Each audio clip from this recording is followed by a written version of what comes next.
This is your sign to upgrade your PC in 2026. This was my PC before, and this is my PC now. You might be asking what exactly changed from my old PC to my new transformer one, and was the upgrade worth it? Let's find out. For a brief comparison, my old PC had a 12th gen i5 12400 processor, which I didn't change. I also had the same motherboard as the new one, but I had an 8GB RAM 2600 MHz. I also had 500 watts low spec power supply, no graphics card other than an integrated one, and 238GB SSD storage. And now my new PC has the same processor, same motherboard, but I went from 8GB 2600 MHz RAM to a 32GB 3600, which is a crazy rocket boost upgrade.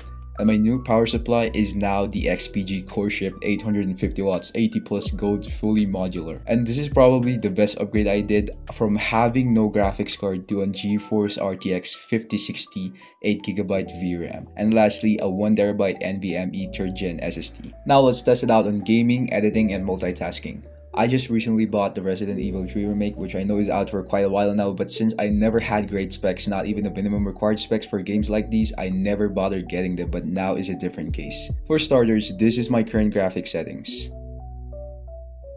And that goes without to say that I can run the game too smoothly. Next is the Resident Evil 2 remake, which I purchased from another store. Running almost the same graphics, this is how it went. But that's not all. I also tried FNAF Security Breach, still haven't modified the graphics but works pretty well for me. I also tried Roblox. This is a comparison from my old PC before and max graphics.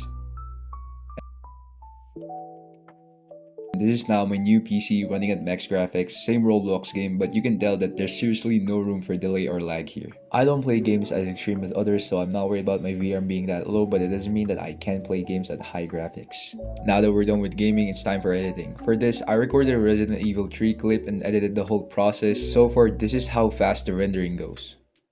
I'm fully aware that it still depends on how large the file is, but I know that my old PC will have just crashed the instant I tried something heavy. Now for multitasking, I tested it out with 3 softwares running at the same time. For multitasking, my new upgraded PC is actually pretty good.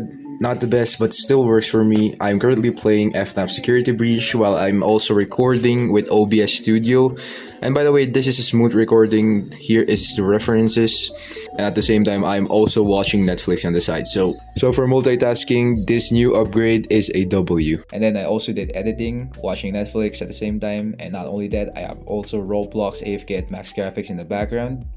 And if that's still not enough, I'm also playing 5 different YouTube tabs all at once.